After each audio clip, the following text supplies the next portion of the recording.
భూమన కరుణాకర్ రెడ్డి గారు ఒక అసత్య అబద్ధపు ప్రచారాన్ని గోవింద భక్తుల్లోకి, శ్రీవారి భక్తుల్లోకి, ప్రజల్లోకి తీసుకుని వెళ్ళడం జరిగింది.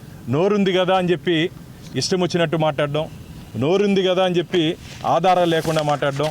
నిన్న మళ్ళా పెట్టాడు, నేను చెప్పినటువంటి మాటలకి కట్టుబడి ఉన్నాడంట. నువ్వు కట్టుబడి ఉన్నావో నిన్ను చెట్టుకేసి కట్టేస్తారు ప్రజలు రాబో రోజులు ఇలాగే మాట్లాడుతుంటే.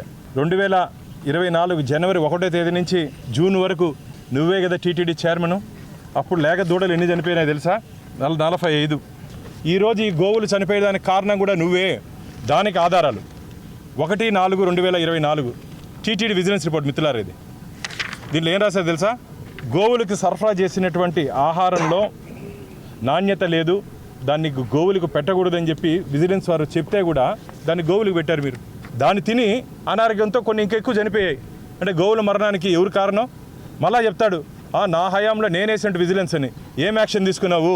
దీంట్లో ఏడాదికి ₹1 కోటి పైగా మరో లల్లు ప్రసాద్ యాదవ్ ఎవరున్నారు ఇక్కడ బయటపడతారు తొందరలో. బీహార్లో దానా కుంభకోణంలో ₹1 కోటి తింటే ఈడ కూడా ₹1 తినేశారు. సిగ్గుండాలి. గోవులకు వేసినటువంటి తిండిలో కూడా కకృతి పడి డబ్బులు తింటే ఏం యాక్షన్ తీసుకున్నారయ్యా మీరు? ఈరోజు మాట్లాడతారు మీరు ధర్మం గురించి, న్యాయం గురించి, గోమాతల గురించి, బిడ్డల గురించి, దూడల గురించి. సిగ్గుండాలి మాట్లాడే వాళ్ళకి. కాలం చెందినట్టు మందులు వాడారు. ఆవులకి, నోరు లేని మూగజీవాలకి కాలం చెందినట్టు మందులు.